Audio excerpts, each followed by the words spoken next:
Hey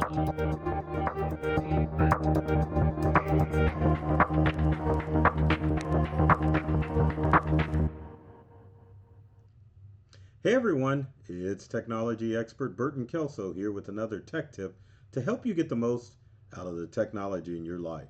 Today we're talking about how to stop doing things that make you a target to online criminals. That's right, many of the habits that we pick up in our daily lives. I can't believe I just twisted my mouth over that. Let's do that again. All the habits that we do in our daily lives, not all, but some, can lead us to becoming targets to cyber criminals. Although this video doesn't cover the whole list, we're going to talk about some of the most common things that many of you are doing that make you a larger target to cyber criminals. Some of these include your daily activities and just dumb things that you are doing every day that just open you up to thieves and how they can take advantage of you. So let's get started and talk about some of those habits that you are doing that make you a bigger target. Now, one of the first habits is something that you want to do every day, but you want to do it with some privacy. That's right. Your personal fitness habits, especially when you're using fitness apps, is one of the ways that criminals can get access to information about you, where you may be, when you're not home. And so it takes a little common sense to understand that if you are going to stay fit, that you don't have to make it known to the whole world. Now, although there's not really a problem with you posting photos inside of your home taking care of your body, unless you've got expensive fitness equipment. Criminals may want that, but sometimes fitness equipment can be difficult to haul out. I'm mainly talking about when you're on the trail and you're using those popular fitness apps that are keeping track of your GPS locations. Sounds like something out of a suspenseful film, but yes, criminals can actually know where you are, and that white kidnap van could come rolling up to you or one of your loved ones if someone gets access to your fitness app. Doesn't matter if you're using a Fitbit or an Apple Watch to keep track of your exercise habits. Make sure that you are keeping those settings private and not sharing those online so that people cannot find out exactly where you are and what your day-to-day habits are when it comes to your fitness life, especially if you're in a situation where you may be in a abusive relationship and you have an ex-lover or boyfriend or husband or wife, whoever, stalking you. So make sure that you keep all of that information private. Now, next on our list is something that everyone wants to do, and that's to be an influencer. So you really need to be careful about what you're sharing online when it comes to not necessarily influencer video, but pictures and videos themselves. In this day of generative AI and AI in general, I like how I mixed that up, right? Anyway, AI has a good track record with being able to create deep fake videos, meaning that a criminal has stolen your image from your social media sites and recorded video from you either showing vacation images or videos or just being an influencer online. Beware with those videos. Now, if you are a large enough media personality, not much you can do, but there is something that you can do. Well, one of the things with your social media accounts, if you are sharing videos, make sure that you are locking down your social media accounts so that it is only showing your friends and friends of friends of who those social media posts are going to. Now, if you're using video on YouTube, like yours truly, then you probably need to set up a Google alert for yourself so that if someone tries to use your likeness and your brand name, Uncle Google will do a search of the internet and find any videos and any images of you that may not be of you. meaning that a criminal has cloned that information with the help of AI and is using it to push their own agenda. So don't stop with the videos and photos online. Just make sure that you have a good rein on those images and video to ensure that you are keeping yourself and your brand safe. Next, let's talk about family vacations and how you want to make sure that you, if I can get this image up, there we go, of a family on vacation at looks like Yellowstone. But those family vacations should be shared after you get back from vacation rather than before you take off.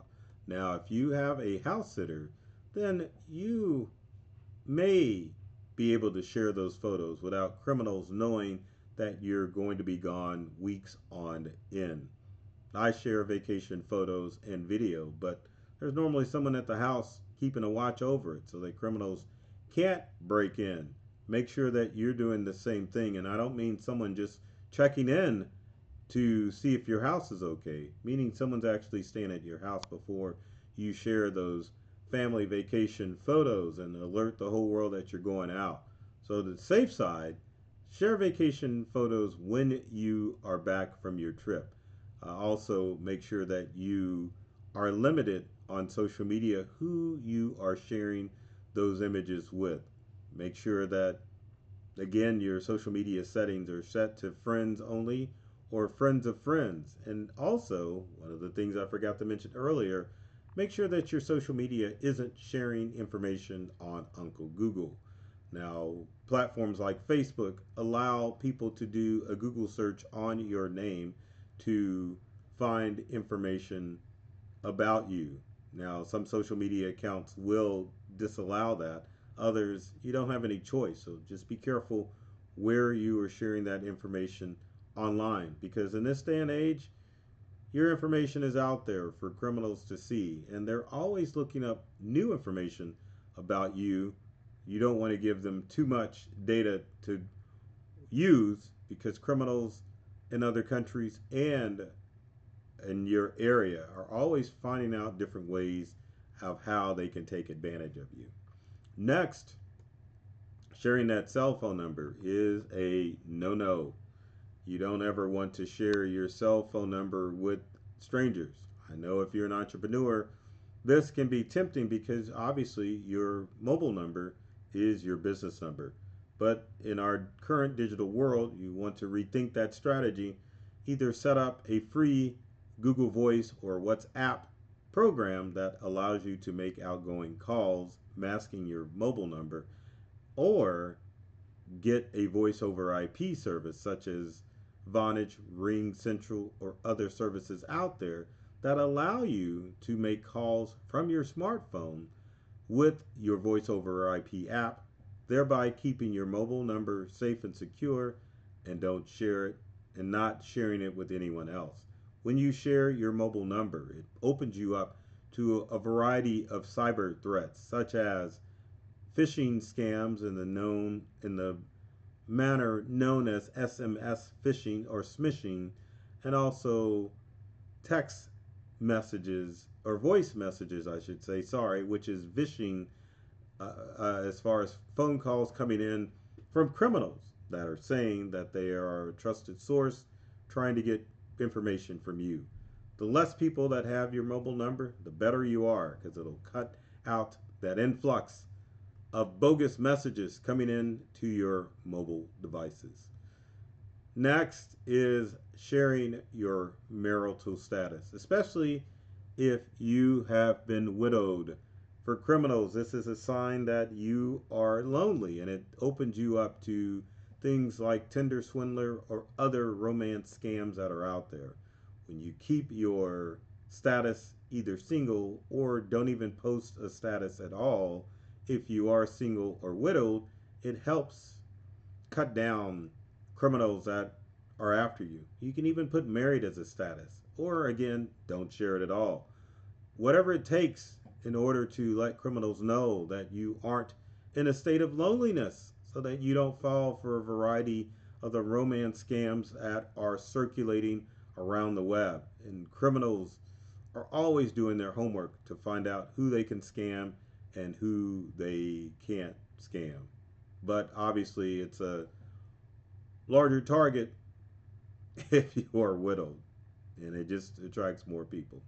And finally, got to be careful when you're on Uncle Marketplace or on Uncle Craigslist. That's right, if you are selling electronics, especially expensive electronics, you have to be careful. Well, I should say any electronic is considered expensive electronic because it was at one time. Well, yes, beware when you are selling those items, high priced items on Marketplace, Craigslist, or any online form. If one of the things that you want to do is if you've got electronics that are portable enough to carry, meet in a public place.